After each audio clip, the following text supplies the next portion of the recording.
What's up, YouTube? It's Aerith, and I'm here today to bring you my 10.1 Preservation Evoker Raid Guide. So many of you have been asking and maybe wondering, what is going to happen to us? Our playstyle has been warped heavily around our tier set in Season 1 and in the first raid, and now that is gone, and in its place, we have something completely new, completely different. So to answer your question, everything's going to change. We're going to have a new ramp. We're going to have a new play style. We're playing completely differently in season two, and I could not be more excited about it. Before we get into the particulars, though, let me go ahead and invite you to subscribe to my YouTube if you like guides just like this one. If you like Mythic Plus content, if you like raid content, if you just want to figure out how to better yourselves at Preservation Evoker or at other healers, this is definitely a channel to follow. Also, make sure you're following me over at twitch.tv/eyelash TV, where you can probably find me streaming right now. Without further ado, though, let's go ahead and get into it. We have a lot of ground to cover, and I want to get through this as quickly as we can. Keep it as concise as possible.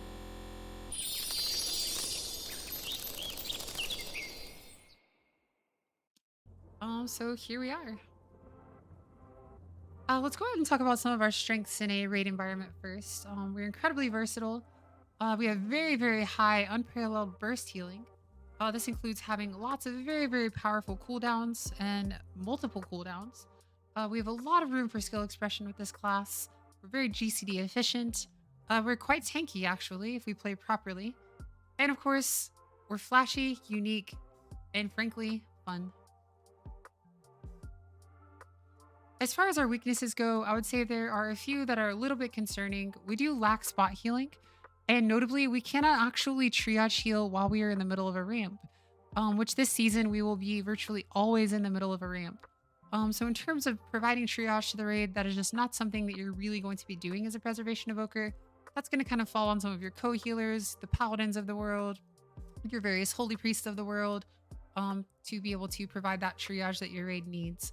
The last major weakness, and this is a massive one, is that our range is absolutely abysmal. Our positioning needs to be so good in order to be successful on this class. Your range can definitely get you into trouble at times, and it's just an extra added affix that you have to think about. And I'm still not entirely sure why it's in the game, but hey, it's there. Getting into our stats, we're going to want to stack Mastery to the ceiling. Mastery is by far our best stat. Nothing even compares. Just behind that is Verse, which is just a little bit better than Crit. They're very similar. Followed by Haste, which is our worst raid stat. That said, you are going to be wearing the highest item level gear that you get. So please keep that in mind when gearing. You're not actually going to decline a piece of gear should it be available to you just because it does not have Mastery. That said, again, you really want to be stacking that Mastery. So this is what our class tree is going to look like. Things will change quite a bit depending on the fight. Rescue and Time Spiral are both situationally powerful talents. Rescue, of course, was notably powerful against Razagath, as was Time Spiral. These were mandatory to save the raid. Your raid leader might ask you to take Time Spiral, might ask you to take Rescue for a specific timestamp in the fight. And when doing so, you should make sure that you are communicating with your either rescue partner, with your raid leader, and trying to make the best possible use of these talents. One other interesting thing that I wanted to talk about is the Foci versus Blaze discussion. So Foci is, if you're not aware, Renewing Blaze is modified by one of two talents. You can take Foci of Life, or you can take the reduced cooldown of Renewing Blaze. By default, Renewing Blaze is a 1.5 minute. It can be made into a 1 minute. That said, I think that Foci is just stronger in pretty much all contexts because it really amps up what your Renewing Blaze is capable of. It will make you a lot tankier, and it will also fit into some of your ramps. One other talent choice that you can possibly make is looking to take Natural Convergence. You will only take this talent if you are taking Energy Loop, and you can kind of play around with what you want to drop in order to pick it up. Here's our specialization tree. There's not a lot to talk about here. Ouroboros has been redesigned, and as such, it is now very powerful. It's something that we definitely want to look to pick up in a raid environment.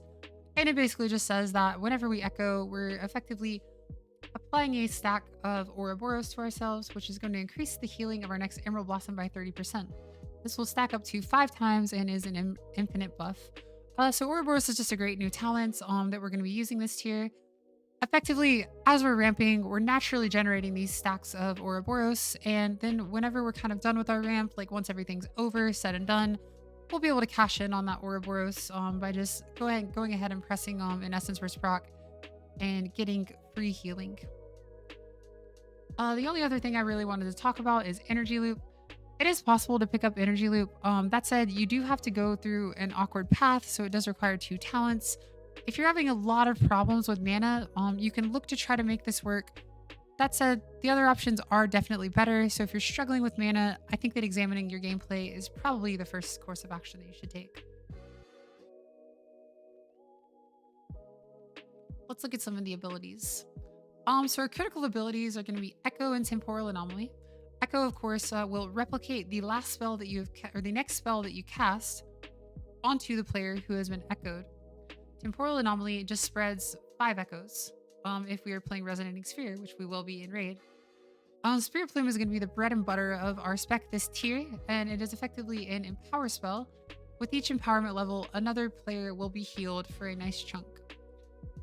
2 other important spells to note are Verdant Embrace, which is our triage heal, and Dream Breath, which is a heal over time that can be turned into a massive upfront heal with a heal over time component by empowering it for longer.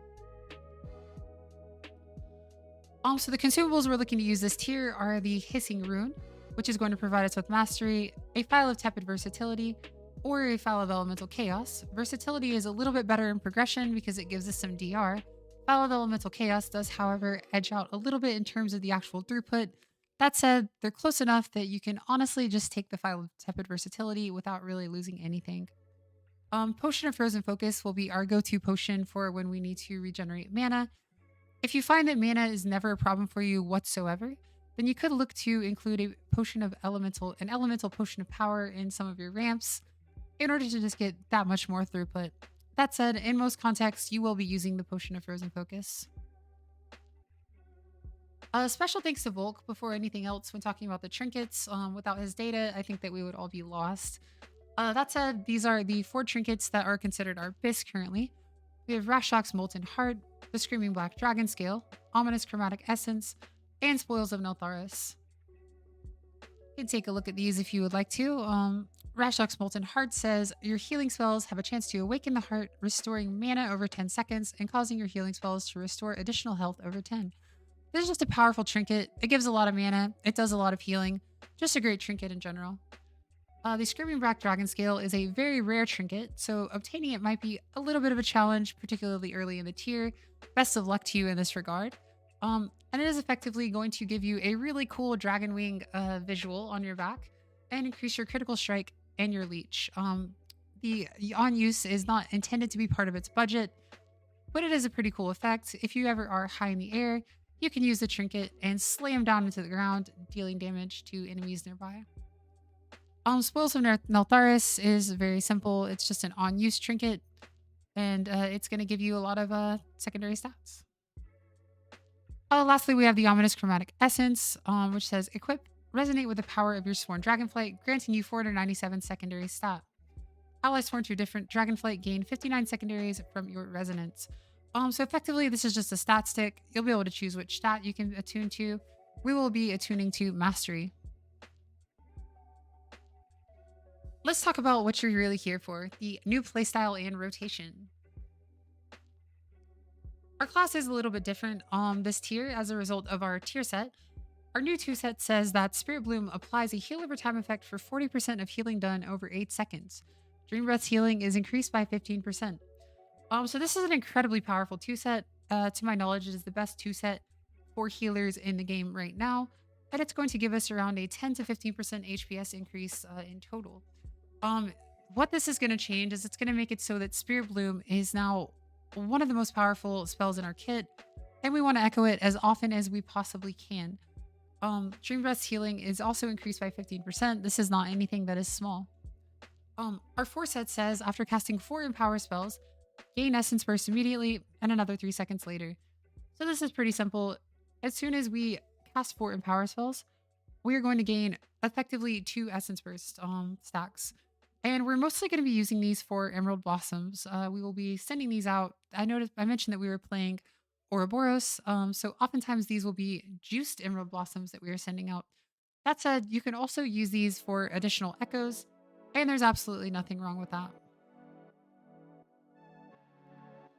Just so you can take a look at what our tier set looks like. I'm a big fan. I really love the heroic variant. Let me know in the comments which one you like the best. Let's talk about the ramps. So our first and most important ramp that I want to talk about is the Spiritbloom ramp. This is going to be our bread and butter, and we're going to be doing it effectively over and over and over and over throughout the course of the fight. The whole entire playstyle, in fact, is going to be warped around our Spiritbloom ramp now. So here's our main ramp. We're no longer going to be reversioning, as I mentioned before. That tier set is gone. Reversion is no longer a stellar spell. Instead, we will now ramp into Spiritbloom every 20 seconds. We can actually fit 2 temporal anomalies in this window and quite a few echoes. So we're going to look to be doing something like this. TA, throw out some echoes, maybe fire breath the boss, living flame an enemy so that we get leaping flames cleaving onto our raid without necessarily impacting our stasis if we have one open. We're going to TA again, damage will happen, and then we're going to Spiritbloom. I'm going to show you in greater detail what exactly this looks like, so don't worry about trying to absorb this all in this exact moment. Before we get into the actual particulars of this ramp though, you should know that it is something that can occur every 20 seconds. We can be ramping, bursting into a Spiritbloom, ramping again, bursting into a Spiritbloom, but not every fight is going to have damage that you need to heal every 20 seconds. So make sure that you're adjusting your timings to align with the actual damage events rather than just trying to do one every 20 seconds into perhaps air. One thing to keep in mind is that fire breath and cleave leaping, you can fire breath and cleave leaping flames off the boss in the middle of your ramp without consuming your echoes. As long as you hit the boss with the initial living flame, all those leaping flames will go out, they will heal players, and they will not eat your echoes. If you do try to use a living flame on an ally when you have a lot of echoes out, it will eat all of your echoes and you'll be very sad. So let's go ahead and just break this down, what exactly this looks like. Our ramp is going to start with a temporal anomaly. We are then going to cast a few echoes. We are then going to temporal anomaly once more. We're going to consume any further echoes that we might have, any essence burst procs that we have. And then we're going to press Spiritbloom. And this is effectively what the ramp looks like.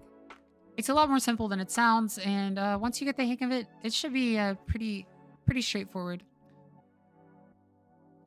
One thing that I wanted to include is that once you have gone through this ramp, you will have naturally acquired all of the stacks that you need for Ouroboros with your echoes.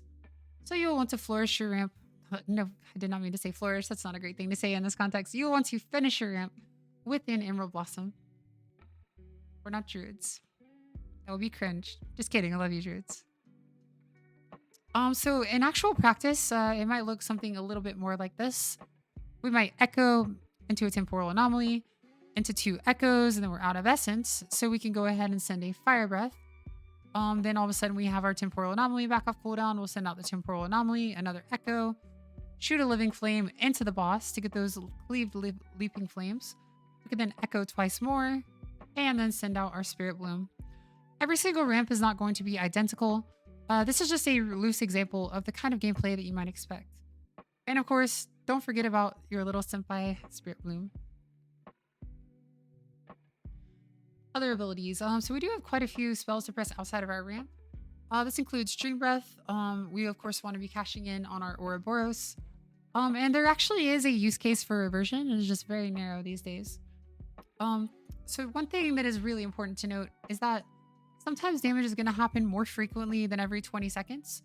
It is absolutely okay to just simply consume your echoes, consume a temporal anomaly, use a dream breath into that temporal anomaly and those echoes, and then go ahead and repeat, except for at the end of the next one, as soon as you have another temporal anomaly, send out a Spiritbloom. So you can alternate in this way, and you can effectively ramp every single time that you have temporal anomaly. Each of these ramps will be a little bit smaller, but Dream Breath is also a very, very powerful spell that you can be echoing. So don't be shy to try different things and see what's going to work the best for you, what's going to work the best for a given fight. As far as the use case for reversion goes, it's still going to be a great spell to press if your tank suddenly dips very low. You can always press Echo on them into an immediate reversion if you need to. The problem with this is that if we have a lot of echoes out, it can obviously eat our entire ramp. So do be very, very careful about the time in which you're choosing to triage heal.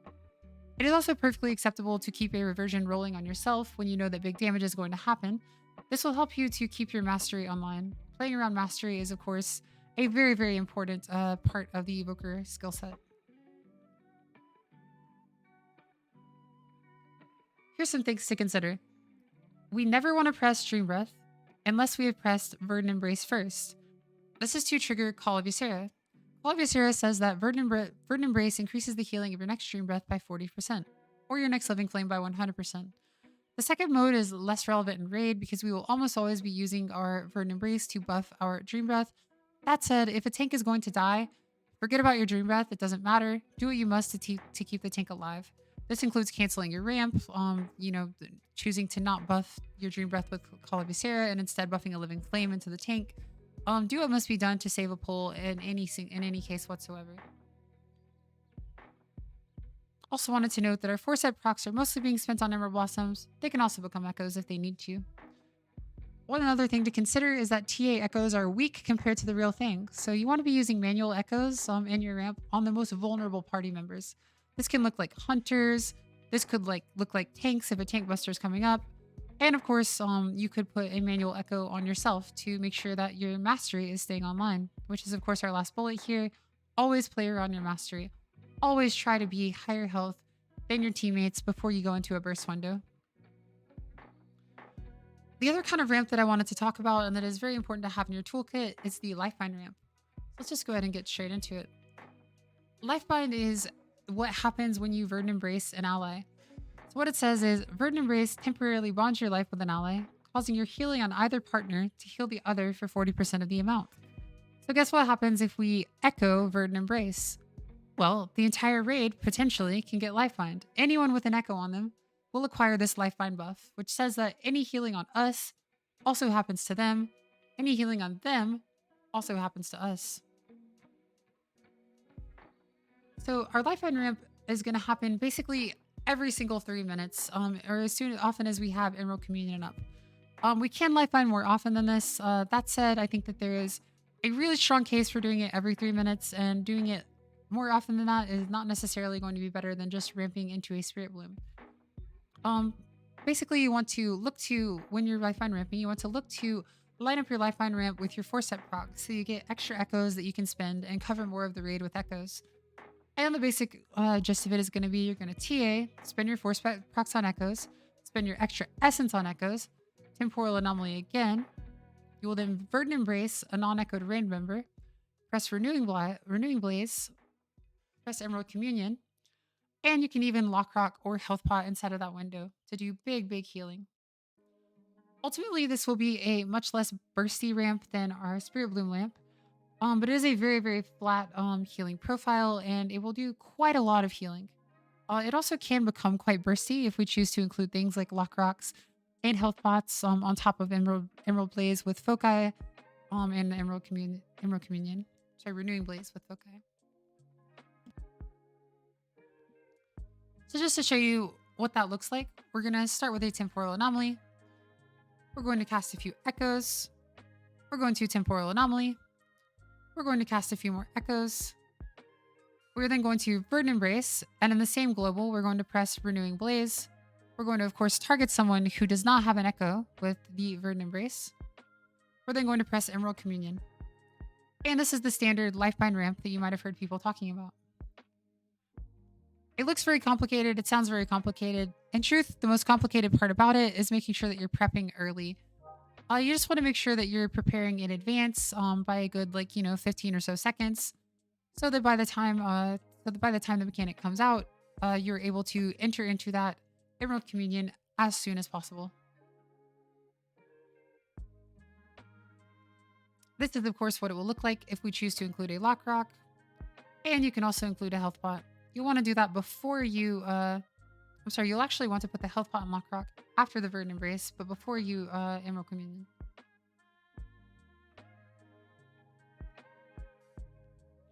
So let's talk about Stasis. Stasis is one of the most befuddling abilities, and it's one that I think gets the most questions over in the Wyrmcrest Accord.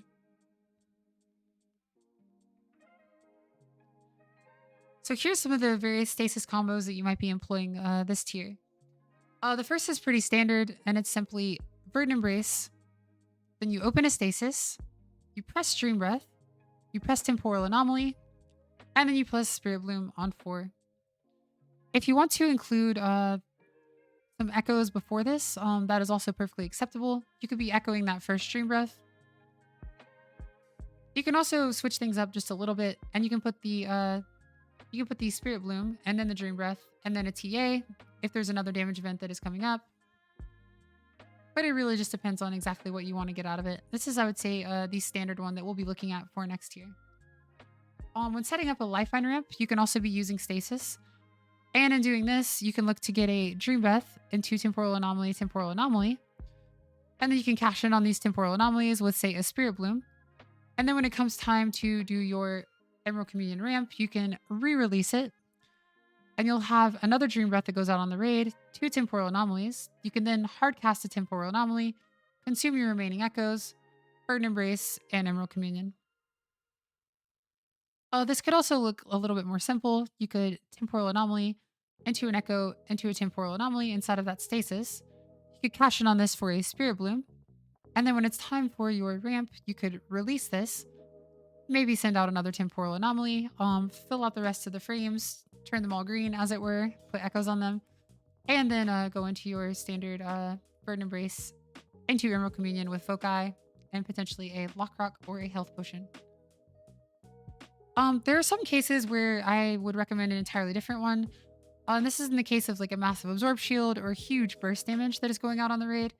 We saw this come into play on the first Absorb Shield of Razageth, where I would always, as soon as we drop down from P1 into that first intermission on the platform, I would always be building up a Stasis. I would immediately go Stasis, Temporal Anomaly, into Tip the Scales, Spirit Bloom, into Dream Breath on 4. And then when the Absorb Shield came out, you could re-release this. And basically what this does is it just gives you a massive, massive burst of healing. So let's take a look at what this looks like in practice. So we'll get out an Echo or multiple Echoes. We will cast Stasis. We'll cast Temporal Anomaly. We will cast an Echo. We will cast another Temporal Anomaly. And then we will have effectively closed our Stasis with these spells. And so we can then Spirit Bloom to cash in on all of these spells that we've just cast. We now have a Temporal Anomaly, or we now have a Stasis that is built up. So when there's more damage, we can spread some Echoes and use a Temporal Anomaly. We can release our Stasis, which will give us additional Temporal Anomalies and another Echo. Then spread any remaining Echoes we have to make sure the entire raid is blanketed. And we can either enter into a Lifebind window and Emerald Communion, or we could simply use it on another Spirit Bloom.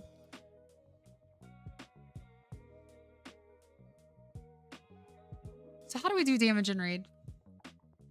It's actually oh, that's sad. They don't know I'm losing 4 set and my Evoker staff won't damage anymore. Yes, we do. It's literally every third post at Wyrmcrest Temple. Our DPS rotation is pretty straightforward. We did lose a lot of meaningful damage with the loss of our 10.0 4 set and staff. That said, our DPS rotation is very simple. We'll keep Fire Breath on cooldown. We'll keep Deep Breath on cooldown, provided there are enough mobs to hit. We'll Living Flame an enemy with a fully empowered Scarlet adaptation to trigger Leaping Flames, either to cleave heals in single target, or to cleave damage if it's an AoE situation. We can use extra Essence on Disintegrate for minor DPS increase, and to keep our mana bar topped off if we're expecting the Disintegrate talents. Once again, I do not recommend the Disintegrated talents. That is just something that we can do, given that option. We can also Azure Strike when we're relocating or dodging a mechanic.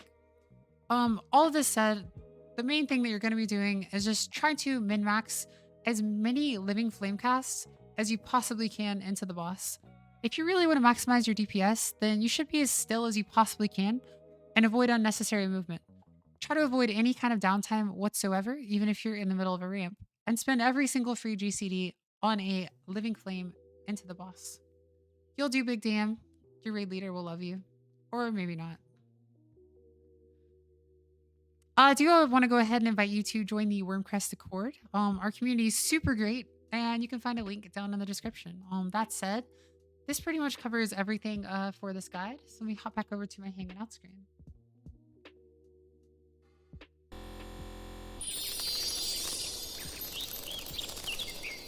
Hi again. Sorry about that. Yeah, if you enjoyed this guide, make sure that you give it a like. Let me know in the comments what you think about this new play style. Do you like it? Is it for you? Do you like ramping, or did you prefer the more kind of reversion based play style? For me personally, I'm super excited. I think this tier is going to be incredible, and I cannot wait to be playing Preservation once more. That's gonna be all for me today, you guys. Thanks a ton for all the feedback you've been giving me. I'm looking to continue creating these types of guides and stuff, but I can't do it without you. So make sure you're subscribing to my channel. Make sure you're following me over on Twitch. You guys are the greatest. I have the coolest community that I'm building, and I'm super, super, super lucky to have all of you in my life. I love you guys, and I'll see you soon.